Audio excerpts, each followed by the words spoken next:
而家啊，嗰啲消費者啊，唔使買樓啦。珠海某大型開發商啊，唔俾我講佢嘅缺點嘅喎，係人都知道啊，每一個樓盤啊都有優缺點嘅啦。缺點你都唔俾人講，做咩啊？身有屎啊！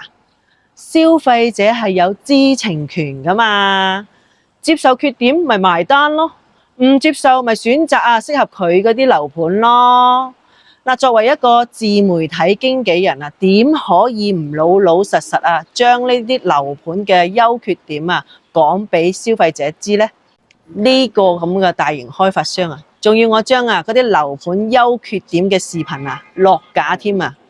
你就睇翻嗰個相約長龍灣呢個樓盤啦，都不知幾坦蕩。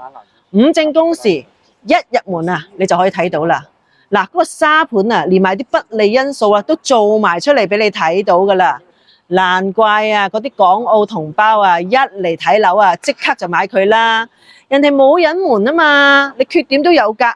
咁人哋係實事求是展示出嚟噶啦嘛，講埋俾你知噶啦。